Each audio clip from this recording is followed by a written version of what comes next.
오늘의 말씀은 너무나 여러분들이 잘 알고 있는 말씀입니다. 고넬료를 통해서 베드로와의 만남을 갖게 되고 결국 그 베드로가 가졌던 모든 마음이 깨어지고 자신의 삶 속에 역사하시는 주님을 경험하며 이제는 열방으로 더 넓은 땅으로 더 넓은 세계로 나가야 한다는 그 부르심을 다시 한번 확인하는 장면이 오늘의 말씀입니다. 오늘의 본문을 조금 이해하시려면 사도행전 10장의 전반부를 좀 이해하셔야 됩니다. 고넬료에게 어떻게 하나님이 말씀하셨고 그 고넬료를 어떻게 부르셨고 또 베드로와의 이 만남을 통해 어떻게 이 사명을 다시 한번 부리듯 일으켜 주셨는지를 우리가 한번 봐야 되겠습니다. 우리 사도행전 10장 1절 말씀을 같이 한번 읽어보도록 하겠습니다. 시작. 가이사랴에 고넬료라는 사람이 있었는데 그는 이탈리아 부대라는 로마 군대의 백부장이었습니다. 오늘 본문에 등장하는 고넬료, 가이사랴에 주둔하고 있던 로마 군대의 백부장이었습니다. 예수 그리스도의 복음을 알지는 못했죠. 하지만 하나님을 경외하고 주님을 따르고자 하는 열정은 남부럽지 않은 사람이었습니다. 그 열심이 특심이었던 사람이었죠. 그래서 자신이 알고 있던 그리고 주변에서 이야기하는 도덕과 율법을 따르고 그 삶에 선을 행했던 사람이었습니다. 고넬료는 헤롯 아그리파 왕 밑에서 로마 군인들로 구성된 이 가이사랴에 주둔하는 로마 군대 백부장이었던 거예요. 이 가이사랴가 어딘가 이 해변의 도시입니다. 그리고 우리가 9장 말미에 보았던 베드로가 현재 있는 시몬이라 하는 무두장이의 집, 바로 욥바에서 50km 떨어진 곳에 자리 잡고 있는 곳이 바로 가이사랴입니다. 로마의 총독의 주둔지가 되었을 뿐만 아니라 이방인의 영향력이 유대인의 영향력보다 상당히 많았던 지역, 바로 그 지역이 가이사랴였던 것이죠. 이곳에는 한 1000명 정도가 있는 군대가 있었는데 특별히 이 고넬료가 관리하고 있었던 부대는 한 100명 정도 되는 부대였습니다. 우리가 군대를 다녀온 형제분들은 아실 겁니다. 이 100명 정도면 한 개 중대 정도를 생각하시면 될 것 같아요. 이 한 개 중대를 가지고 있었던 고넬료, 남부럽지 않게 누구나 가고 싶은 그 길, 믿음으로서 취해보고 싶었던 그 자리를 취하고 있었던 고넬료. 하지만 이 고넬료는 세상의 기준과 다르게 하나님을 따르고 있었던 바른 삶이 있었습니다. 그 말씀이 세 군데 절로서 설명이 되는데요. 우리 고넬료를 좀 더 알려면 사도행전 10장 2절과 22절과 우리 33절을 한번 보도록 하겠습니다. 같이 한번 보겠습니다. 시작. 하나님을 경외하는 사람들이었습니다. 고넬료는 가난한 사람들에게 아낌없이 나누어 주었고 항상 하나님께 기도했습니다. 우리 22절. 고넬료는 의인이요 하나님을 경외하는 분이시며 사람에게 존경받는 분이십니다.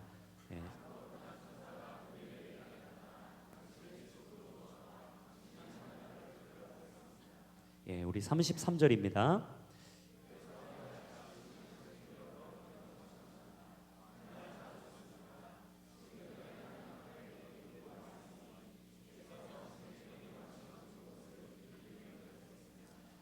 우리가 세 절을 봐서 고넬료를 평가한다면 아주 훌륭한 사람입니다.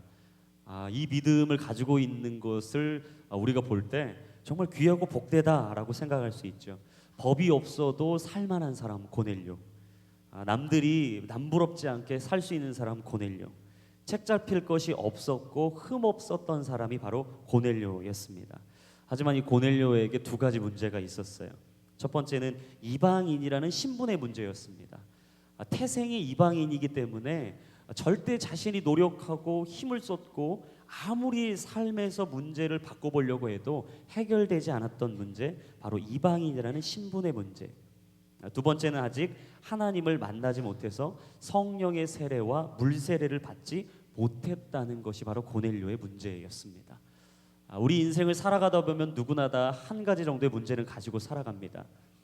이것은 내가 바꾸고 싶은데, 이것만큼은 내가 극복해보고 싶은데, 내가 이것을 새롭게 해보고 싶은데 되지 않는 문제들이 참 많죠. 바로 고넬료에게 그 큰 두 가지의 문제가 있었습니다. 저는 이것을 묵상하다 보니까 고넬료를 통해서 제 모습을 보게 되더라고요.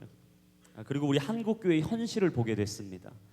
질서는 있고 형식은 있는데 날마다 그 자리 가운데 뭔가 해결되지 않는 문제 앞에 놓여 있는 우리의 모습들, 그리고 끝없이 하나님 앞에 나아가고 예배를 드리고 내가 말씀 앞에 주의 말씀을 묵상하지만 주야로 주의 말씀을 따라가 보지만 내 삶에서 해결되지 않는 능력을 상실해버린 나의 모습들. 종교적 열심과 도덕적 선행은 있었지만 그것이 구원을 해결해주지 못한다는 것을 고넬료는 모르고 있었던 것이죠.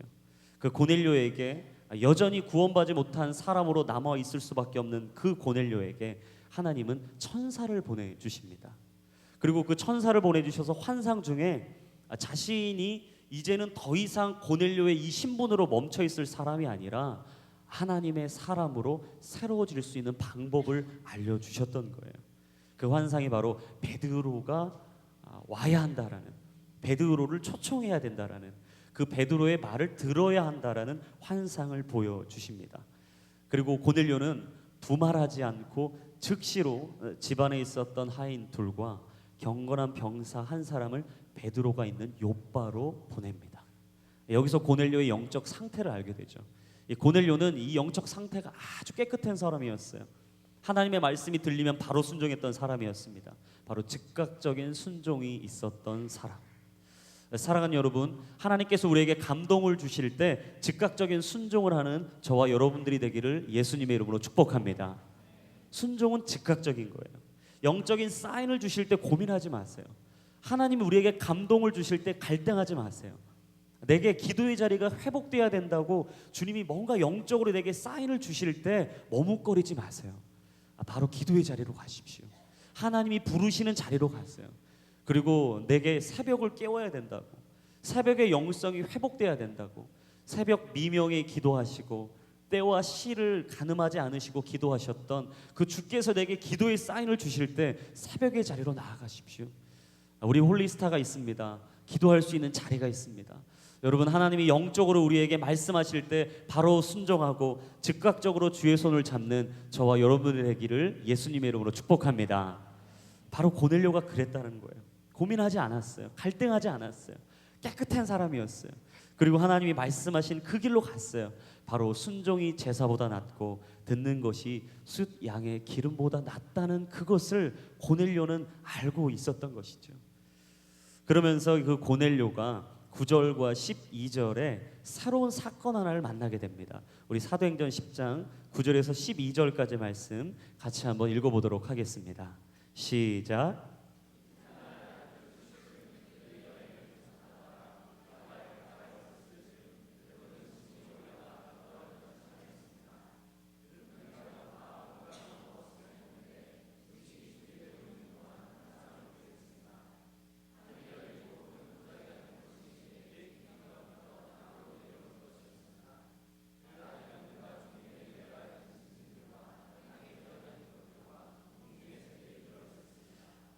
이 동일한 시각 즈음에 지금 베드로가 또 다른 환상을 보고 있는 거죠.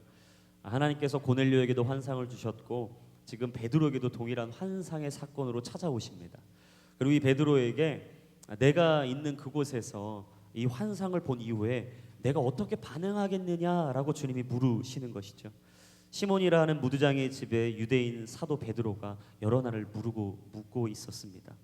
하늘이 열리고 각종 짐승을 담은 보자기 같은 그릇이 내 귀에 메어서 내려오는 환상을 보게 되는 거예요. 그때 그렇지 않아도 지금 베드로가 상당히 배고팠습니다. 그러니까 두루 다니다 보니까 매우 배가 고팠는데 이 환상이 상당히 특이한 환상이었던 거죠. 근데 베드로가 상당히 불쾌했어요. 불만이 가득 찼어요. 왜냐하면 자신의 삶이 항상 깨끗하고 거룩하고 구별된 신분이라는 것을 가지고 있었던 베드로인데 갑자기 환상에서 듣도 보도 못한 이야기가 들린 거죠. 그 이유는 그것들이 속되고 깨끗하지 못한 것이고 부정하다라는 이유였습니다. 그런데 이 부정하다라는 이유가 무엇이냐면 베드로가 그것을 그렇게 생각한 거예요. 하나님은 분명히 거룩한 환상으로 주셨는데 베드로는 지금 이야기하는 것이 주님, 나는 거룩하고 나는 깨끗하고 나는 그 자리에 갈 수 없고 저 사람과 나는 생각이 다르고 나와의 살아왔던 패턴이 다릅니다. 내가 이 자리에는 갈 수 없습니다. 이 사람에겐 복음을 전할 수 없습니다. 내가 이 이야기는 참아할 수 없습니다 라고 지금 베드로가 생각하고 있는 거죠. 그래서 14절 말씀에 이렇게 얘기해요. 베드로는 말도 안 됩니다. 주님, 저는 불결하고 더러운 음식은 먹어본 적이 없습니다 라고 대꾸했습니다. 이 환상을 보고 베드로가 이야기하는 거예요. 주님, 왜는 생뚱맞은 말씀을 하십니까? 이 이야기는 내가 듣도 못한 이야기입니다. 그러니까 주님에게 이제 이렇게 이야기한 거죠. 풀어서 얘기하면, 주님, 나를 어떻게 보고 그러십니까? 나는 부정하고 더러운 것을 입에 댄 적이 전혀 없는 사람. 나는 이걸 절대로 먹을 수 없습니다. 절대로. 이야기하자 주님께서 15절에 말씀하시는 거예요. 그러자 하나님께서 깨끗하게 하신 것을 불결하다고 하지 마라 라는 음성이 두 번째 들렸습니다. 주님이 계속 이야기하는 거죠. 네가 생각하고 있는 거 말고 내가 말하는 거, 네가 지금 느끼는 거 말고 내가 지금 선포하고 있는 거, 네가 그동안 살아왔던 과거 말고 내가 지금 너에게 보여줄 그 미래. 그러니까 풀어서 얘기하니까 또 이거죠. 야, 먹으라면 먹어라. 내가 깨끗하다고 하면 깨끗한 거고, 내가 좋은 거라면 좋은 거고, 내가 가라면 가는 거고, 내가 멈추라면 멈추는 거고, 모든 것이 다 내가 하라는 대로 하는 거다. 도대체 네가 하나님이냐 내가 하나님이냐. 주님이 지금 묻고 계시는 거예요. 하나님이 깨끗하다고 하시면 깨끗한 것이고, 하나님이 깨끗하지 않다라고 하면 깨끗하지 않은 것이죠. 근데 베드로 마음에는 지금 하나님이 깨끗하다고 했는데 지금 스스로 부정하다 여기고 있는 거예요. 깨끗한 것과 더러운 것, 거룩한 것과 부정한 것에 대한 베드로의 고정관념, 관습, 습관, 그동안의 경험들, 유대인으로서 살아왔던 그동안의 쓴뿌리들, 주님은 그걸 지금 드러내고 계신 것이죠. 사랑하는 여러분, 우리가 믿음의 삶을 살아가는데 그동안의 습관이 있어요. 패턴이 있어요. 모태신앙이신 분들 많으실 겁니다. 이게 저는 모태신앙이 아니어서 그 모태신앙의 분들을 다 할 수는 없어요, 마음을요. 그래서 아마 모태신앙이셨던 분들은 어렸을 때부터 영아부, 유아부, 뭐 초등부, 소년부 쭉 올라오시면서 경험했던 많은 습관과 패턴이 있으실 거예요. 근데 그 패턴을 바꾸기가 정말 힘들더라고요. 제가 이제 모태신앙이 아니고 한 17살에 하나님을 극적으로 만났습니다. 사울이 바울 된 것처럼 홍기환을 홍기환 되게 주님이 만들어 주셨어요. 그러고 나니까 제 세상이 달라 보이는 거예요. 그동안에 못 봤던 것들이 막 보이기 시작하는 겁니다. 느끼지 못했던 것들이 막 느껴지기 시작하는 거예요. 근데 놀라운 사실은 예배에 와서 저는 느끼고 있는데 옆에 사람은 잠을 자고 있는 거예요.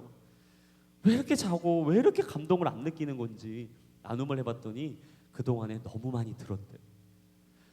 너무 많이 들어와서 이제는 듣기 싫다는 거예요. 제가 이 오늘의 교회 너무 좋은 교회라는 걸 제가 느끼거든요. 여러분도 느끼시잖아요. 할렐루야. 저는 막 감동하고 울고 예배를 마치는데 옆에 사람은 자고 하품하고 순모임 때 나눌 게 없다는 거예요. 너무 힘든 거예요. 그래서 제가 왜 이런가, 믿음의 초짜였기 때문에 이게 도대체 왜 이러는 건가, 누구는 은혜를 받고 누구는 은혜를 안 받고 왜 이러는 일인가, 찬찬히 생각해 보니까 삶의 습관이 배어 있더라고요. 예배에 습관이 들여져 있는 거예요. 안 좋은 습관이. 늘 들었던 얘기를 또 듣는 거라는 생각, 하나님의 말씀이 선포되는 것이 아니라 사람이 이야기한다는 생각, 하나님이 나에게 말씀하시고 비전을 주신다는 것이 아니라 또 다른 이야기가 내게 들린다라는 생각, 그 생각이 문제였다는 것을 알게 됐습니다. 베드로는 생각에 묶여 있어요. 이전에 경험했던 것에 묶여 있는 거예요.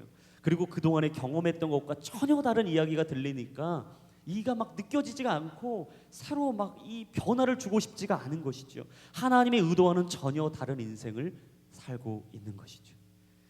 그동안에 있었던 그 고정관념과 습관을 주님은 뜯어 고치길 원하셨어요. 그 유대인으로서 그동안에 살아왔던 그 길을 하나님은 돌이키길 원하셨어요. 그리고 베드로에게 사명을 주기 원하셨어요. 하나님은 이 문제를 해결하고 싶었던 그 마음을 오늘 이 환상으로 보여주고 계신 것이죠.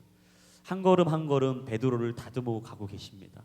한 걸음 한 걸음 완전한 계획 가운데 주님이 베드로를 이끌어 가고 계십니다.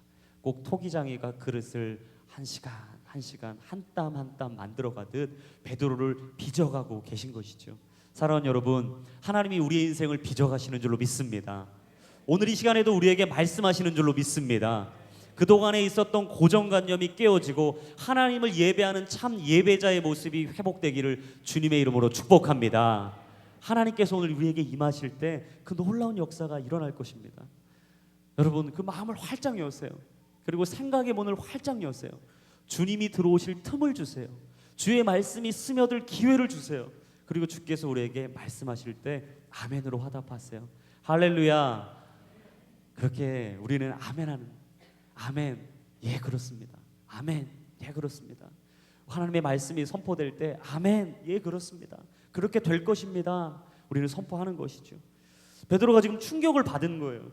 이 베드로가 이 충격 받고 나서 한 사건이 뭐냐면, 그 왔던 많은 부른 사람들, 지금 고넬료가 사람을 보내지 않습니까? 그 보낸 사람의 말을 듣고 갈등하지 않았어요. 그리고 50km나 떨어진 그 길을, 하루길 정도를 가야 될 그 길을 가기 시작합니다. 그리고 베드로가 이렇게 고백하는 거예요. 28절과 29절 말씀입니다. 우리 자막을 통해서 같이 한번 보도록 하겠습니다. 시작.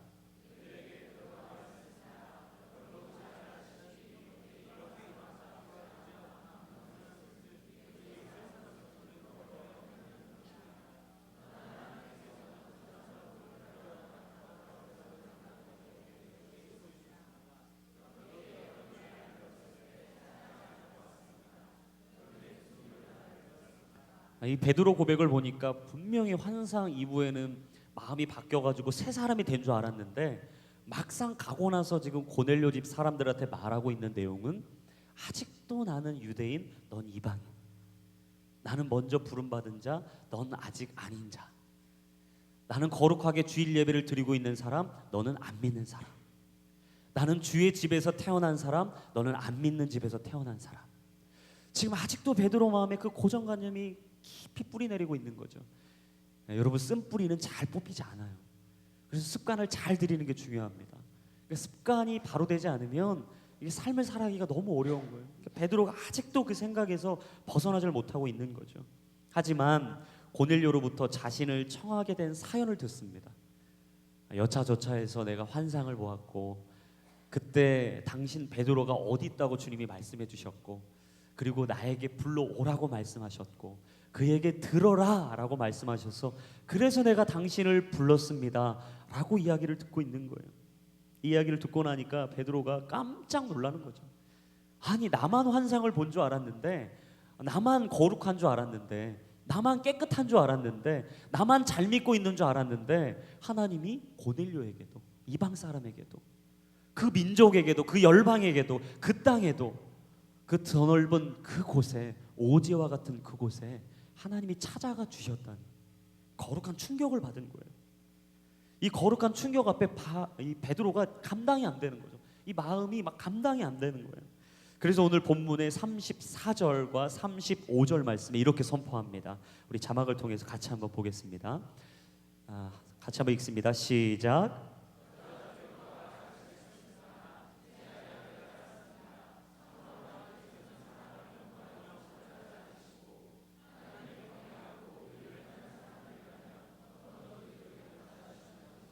할렐루야. 사람은 겉모양으로 차별하지 않으시는 분인 줄로 믿습니다. 하나님은 그런 분이세요. 뭘 입고 있든, 뭘 가지고 있든, 뭘 소유하고 있든 하나님은 전혀 개의치 않으세요.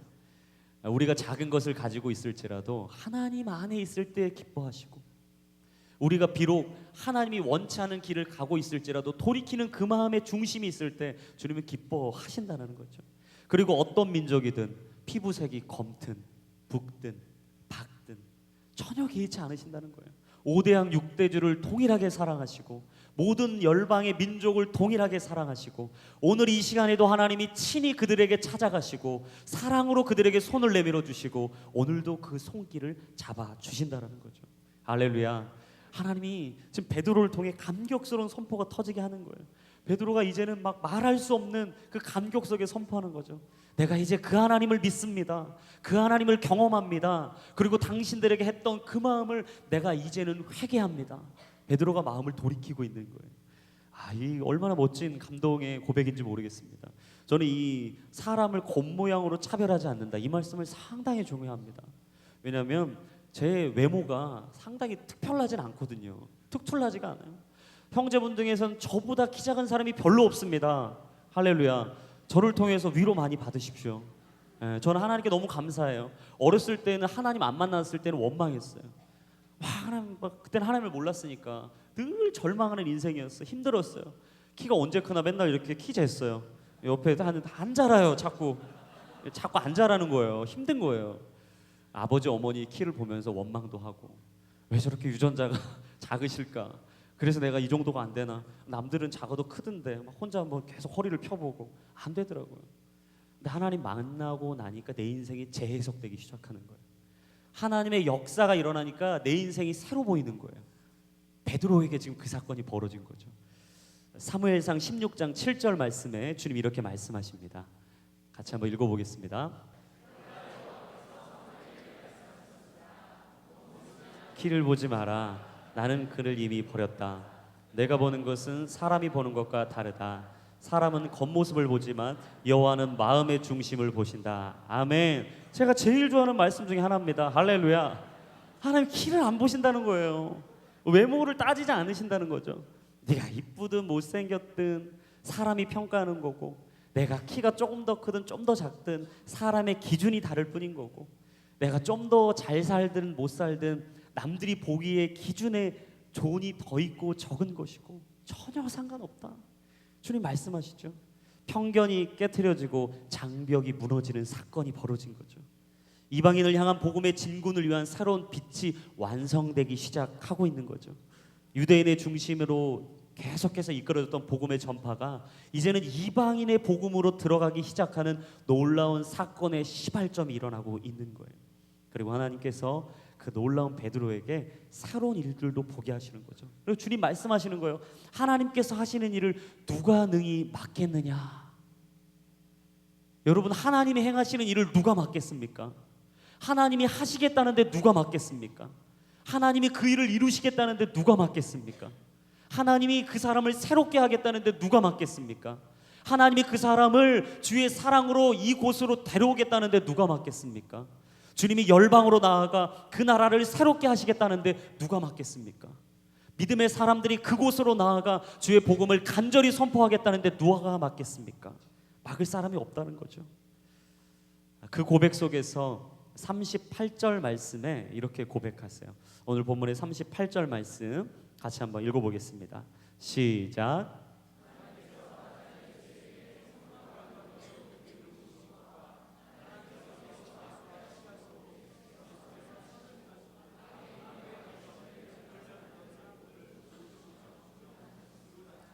베드로가 이제 계속 이 고넬료의 집에서 설교를 하고 있는 거예요. 내게 듣길 원하느냐? 내가 이야기하겠다. 하나님 이런 분이십니다. 주님 이런 분이십니다. 당신들에게 하나님은 참 하나님이십니다. 그리고 주께서는 나사렛 예수에게 성령과 능력으로 기름 부으셨습니다. 할렐루야. 하나님을 믿는 자에게 성령의 기름 부으심이 임할지어다. 성령의 기름 부으심이 임할 때 우리의 삶의 새로움의 역사가 시작될지어다. 지금 베드로가 막 고백하는 거예요. 하나님께서 예수와 함께 하심으로 예수께서 선을 행하시고, 우리가 선을 행할 수 있는 비결은 하나님이 우리와 함께 해주실 때라는 거죠. 여러분, 우리에겐 선함이 없어요. 우리에게는 선을 행할 수 있는 능력이 없어요.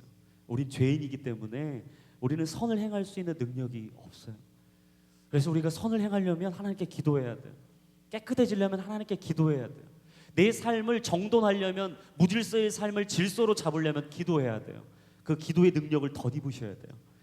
그리고 하나님께서 내게 주시는 그 은혜를 통해서 내 삶을 새롭게 해야 돼요.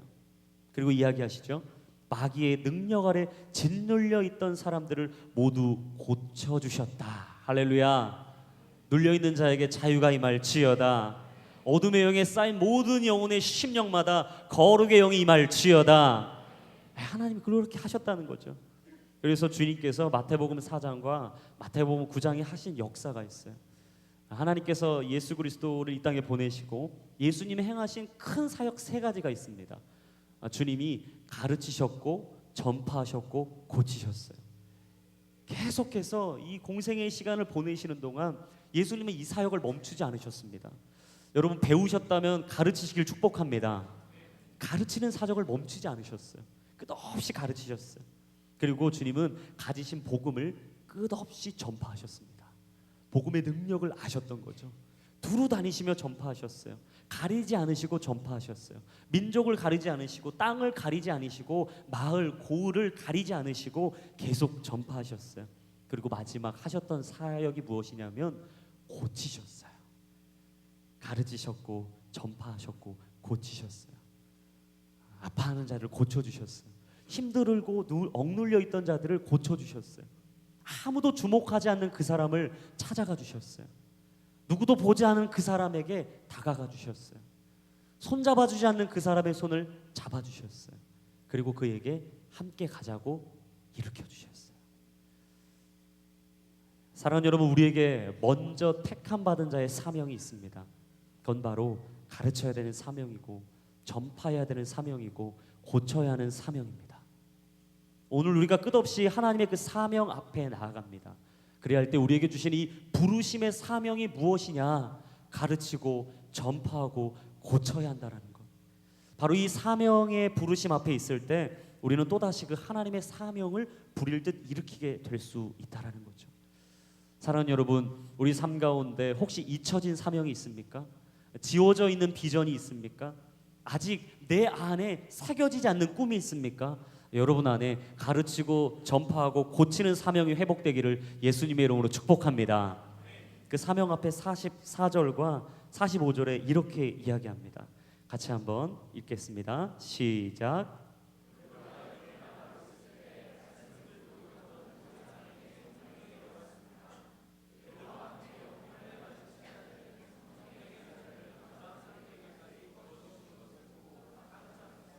여러분 44절에 아주 중요한 부분이 나오잖아요. 베드로가 이렇게 말하고 있을 때, 말씀을 선포하고 있을 때 어떤 사람이요? 말씀을 듣고 있던 사람이, 말씀을 듣고 있던 모든 사람에게 성령이 내려왔다. 할렐루야. 말씀의 영이 임할 때 성령이 임할 줄로 믿습니다. 하나님 말씀을 사모하십시오. 연초가 되면은 우리가 늘 하던 게 있잖아요. 성경 통독을 다짐합니다. 대부분 청년들이 하는 게 몇 가지 있어요. 새해가 되면 운전면허 꼭 따야지.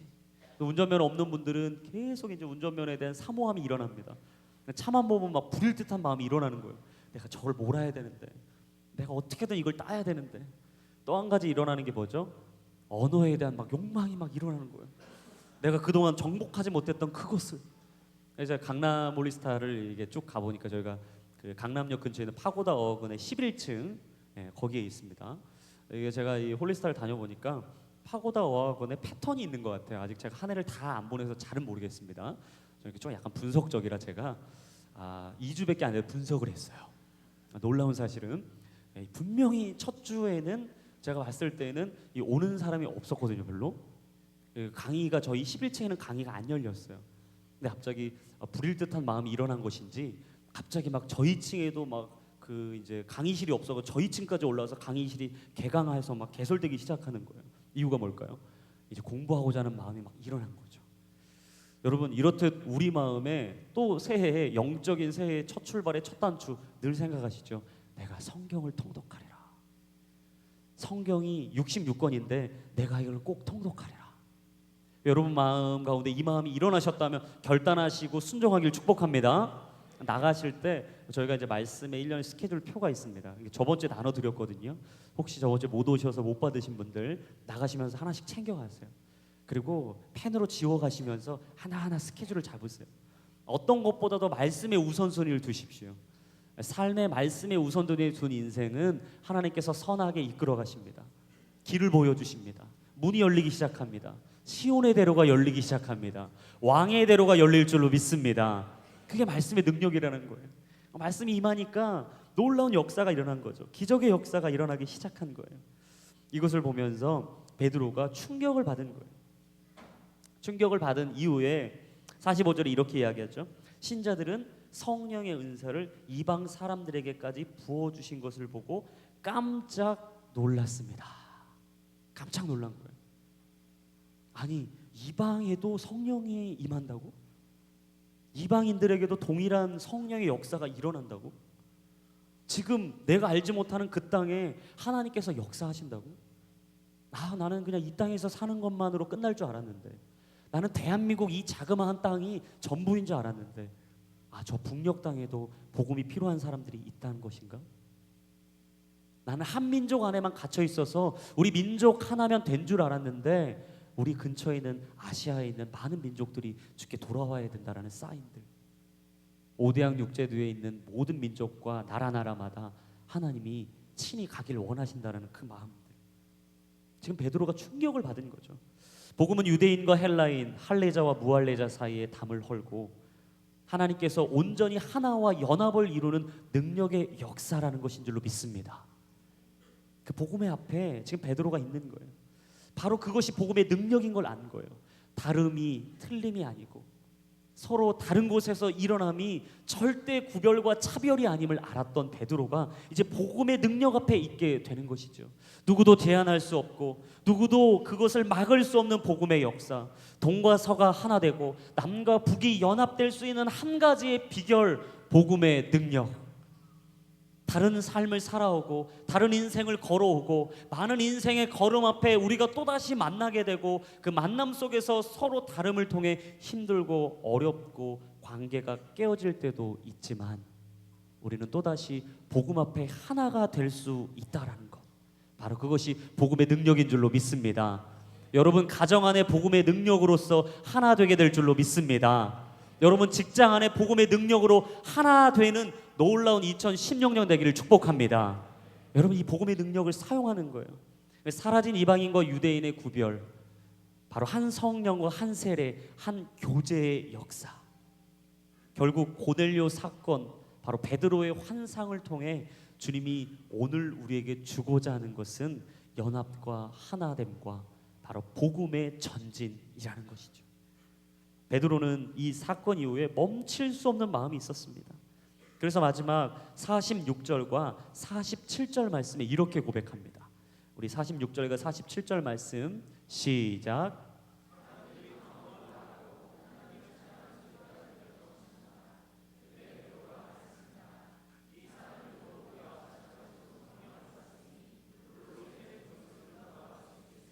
할렐루야. 여러분 복음을 어느 누구도 막을 수가 없습니다. 하나님의 부르심 앞에 나아가는 우리의 걸음을 누구도 막을 수가 없습니다. 하나님의 비전으로 불일 듯 일어나는 우리의 마음을 어느 누구도 막을 수 없습니다. 우리가 갖고 있는 모든 것은 환상으로 끝나지 않을 것입니다. 믿음으로 증거될 줄로 믿습니다. 우리의 비전은 더욱 뚜렷이 우리의 현실로 드러나게 될 줄로 믿습니다. 하나님이 주신 이 마음들은 아름답게 풍성한 열매를 맺게 될 줄로 믿습니다. 열매 맺는 인생을 사십시오. 하나님의 복음 앞에 부끄럽지 않은 인생을 사십시오. 이사야가 고백했던 것처럼 내가 누굴 보낼고 내가 이곳 가운데 누굴 불러 그곳으로 보낼고 할 때 우리가 이렇게 고백했으면 좋겠어요. 오 주님, 내가 여기 있습니다. 나를 보내 주시옵소서. 우리가 이 복음의 열정, 이 복음의 마음, 오늘의 교회에 있는 액치 29의 이 비전, 바로 이것은 선교의 사명의 부르심인 거죠. 가는 자가 있든 보내는 자가 있든 남는 자가 있든 가는 자가 있든 이 마음을 품고 나아가 하나님께서 주신 이 마음을 하나님의 뜻을 이루어 영혼을 살리고 나라를 회복하고 땅끝이 하나님의 나라로 돌아오게 되는 것을 보게 되는 환상. 이 환상은 누구의 환상이 아닙니다. 누구의 사명이 아닙니다. 바로 우리의 사명입니다. 이것은 어느 한 사람의 부르심이 아닙니다. 지금 나가 있는 선교사님들만의 사명이 아닙니다. 바로 우리의 사명인 줄로 믿습니다. 오늘 우리가 동시대를 살아가고 있다면, 지금 이 시대 앞에 놓여 있다면, 이 부르심의 때에 우리는 바로 서 있다면 우리는 이 부르심 앞에 반응해야 됩니다. 하나님이 오늘 그 한 사람을 찾고 계시고 먼저 택함 받은 자의 사명이 무엇인지를 알기를 원하십니다. 오늘 우리는 또다시 무엇을 먹을까, 무엇을 입을까 고민합니다. 우리 인생 속에서 다시 한번 이 삶의 자리가 더욱 윤택해지기를, 더욱 풍성해지기를, 더욱 기름짐의 삶을 살기를 우리는 또다시 원합니다. 그리고 내 삶에, 나의 인생에, 나의 걸음에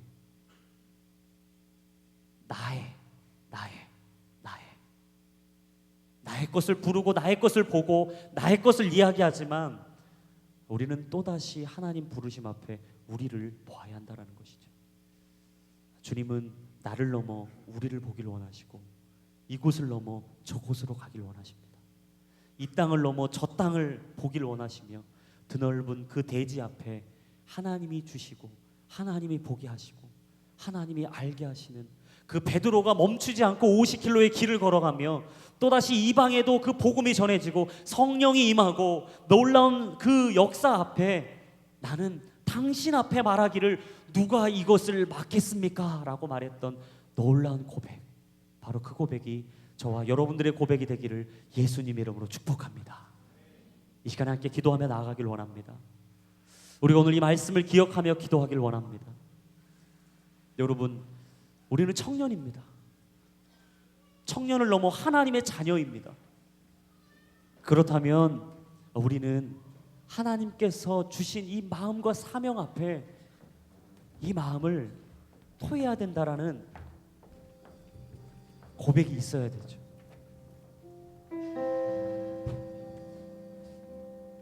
여러분, 하루하루의 삶의 패턴이 늘 똑같아서 힘들고 어려운 분들 계실 거예요. 좀 더 재밌게, 좀 더 즐겁게 이전에 경험하지 않았던 거 좀 경험하면서 나도 좀 흥청망청 돈 쓰면서 좋은 곳에 여행도 좀 다니고 남들이 남부럽지 않은 차도 좀 타고 좋은 거 좀 입고 좋은 곳에 가서 좀 먹고 좋은 사람 좀 만나고 좋은 사람과 함께하고. 여러분, 이 마음은 누구나 다 있는 마음입니다. 저도 있어요. 우리 다 있습니다. 하나님 안 믿는 사람도 다 있어요. 다 꾸는 꿈입니다. 다 꾸는 환상이에요. 다 꾸는 비전입니다. 우리가 하나님 안 믿는 사람들과 동일한 꿈을 꾸고 있다면 그것이 과연 진짜 꿈이고 비전일까? 아직도 나는 그 자리 앞에 놓여 있는 것인가? 주님은 말씀하십니다. 먼저 택함 받은 자의 사명이 있다. 먼저 부르신 자의 사명이 있다. 제가 한 가지 간증만 하고 기도했으면 좋겠어요. 제가 2000년도에 여름 아우리치를 갔었습니다. 제가 하나님 믿고 오늘이렇게 처음 왔어요. 제가 처음 간 아우리치였어요. 제 생애. 아우리치가 뭔지도 몰랐어요. 가기 전에 갈등이 많았습니다. 제가 재수를 했거든요. 재수 때였어요, 그때가. 집에서는 부모님이 전혀 안 믿었어요. 가겠다고 얘기했습니다. 부모님이 기겁을 하시는 거예요. 미쳤냐 지금 네가 지금 이 공부를 더해서 좋은 대학을 들어가고 1년을 내가 어떻게 너한테 기회를 준 건데 다시 그 얘기를 하면 너를 그냥 어떻게 하겠다. 마음이 너무 어려워서 이건 안 되겠다, 못 가야겠다. 그냥 제가 이제 돌아가서 팀 모임하는 형에게 형 죄송한데 제가 가고 싶었는데 못 가겠습니다. 이유가 뭐냐는 거예요. 이 형이 상당히 집요한 거예요. 이유가 뭐야 기현아? 죄송한데 제가 안 믿는 집이었고요. 여차저차해서 저차저차해서 아무래도 안 될 것 같아요. 혹시 돈 때문이니? 예, 제가 부모님이 안 주면 못 가요. 아시잖아요. 형이 얘기하는 거예요. 돈을 하나님이 채워주실 거야. 하나님의 역사를 제한하지 마. 어느 누구도 막을 수가 없어. 돈 때문에 안 가겠다면 다시는 그 얘기를 하지 마. 제가 너무 깜짝 놀랐어요. 그 형의 눈빛에 놀랐고 그 형의 정말 전혀 의심하지 않는 믿음의 선포에 놀란 거예요. 제가 이 형은 도대체 뭘 저렇게 믿는 걸까? 집에 돌아오면 또다시 부모님의 이야기입니다. 가지 마라, 안 된다, 한 푼도 안 주겠다. 교회를 가면 또 형이 이야기합니다. 갈 수 있다, 된다, 채우신다. 어느 누구도 막을 수 없다. 혼란스러운 거예요. 힘든 거예요. 환상이라도 보여주시면 베드로처럼 뭐라도 믿겠는데 어려운 거예요. 근데 갑자기 하나님이 정말 환상이 아니라 현실로 이루어 주시는 거예요. 저희 누님이 두 분 계신데 한 번도 저에게 용돈을 잘 안 줬는데 돈을 막 주기 시작하는 거예요. 막 주는 거예요. 친척분들이 막 돈을 갑자기 용돈을 많이 줘요. 놀라운 사실은 마지막 떠나기 2주 전에 부모님이 마음을 돌이키시고 나머지를 채워주신 거예요. 막 하염없이 울었어요. 그리고 그 형한테 갔어요. 형 진짜 하나님이 살아계시네요. 이야기하는 거예요. 그래 살아계신다. 근데 그 땅에 가면 하나님이 역사하실 그 일이 더 커. 막 제가 막 기대가 생겼어요. 갔어요. 러시아 모스크바였습니다. 막 너무 더운 거예요. 짜증나는 거예요. 막 땀 흘리니까 짜증나고, 저보다 한 살 많은 형하고 저에게 미션이 주어진 곳은 박스 2개를 들고 그 오지로 둘이 끙끙대면서 이 전도지를 들라는 건데 너무 화가 나는 거 제 마음에. 내가 여기까지 와서 이거를 들라고? 좀 형들도 도와주지, 누나들도 좀 도와주지. 막 어린 마음에 화가 막 나는 거예요. 투덜투덜거리고 은혜 다 까먹고 3시간 걸려서 갔습니다. 교회가 너무 허름했어요. 한 150명, 200분 정도 들어가는 규모인데 5분이 앉아 있는 거예요. 충격에 빠진 거죠. 근데 한 분의 간증이 저를 완전 무너지게 했습니다.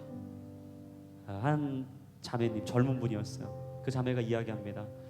저희가 3개월 동안 기도했습니다. 금식으로 기도했습니다. 우리에게 하나님께서 위로할 사람들을 보내달라고.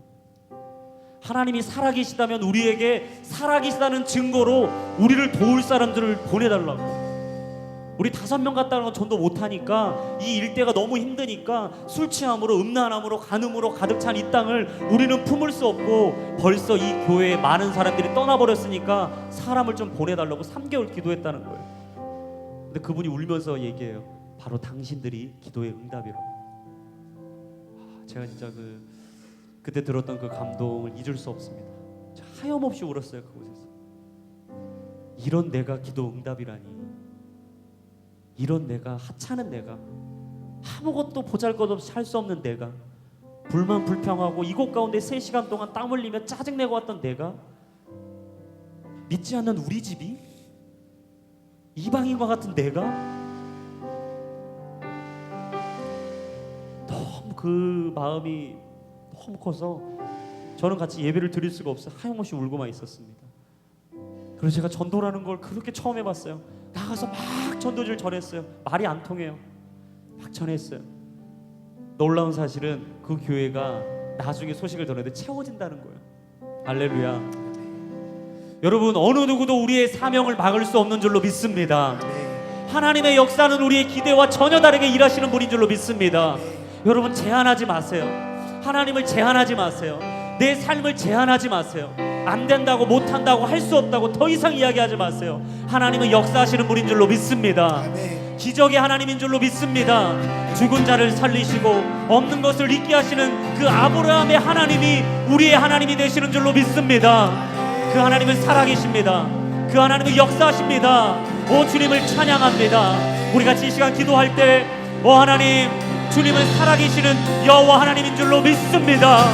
내가 더 이상 죽어있는 하나님이 아니라, 내 옆에 있는 하나님이 아니라 살아있는 하나님을 고백할 수 있도록 주여 나의 마음을 새롭게 하여 주시옵소서. 더 이상 내 삶을 제한하고 할 수 없다고, 못한다고, 왜 나를 이런 집에서 태어나게 하셨다고 내 삶을 원망하는 것이 아니라, 하나님이 나와 함께 하시면 나의 삶의 모든 것을 새롭게 하실 수 있다고 믿음의 선포가 있는 믿음의 인생이 되게 하여 주시옵소서. 우리 주여 삼창하고 성성으로 기도합니다.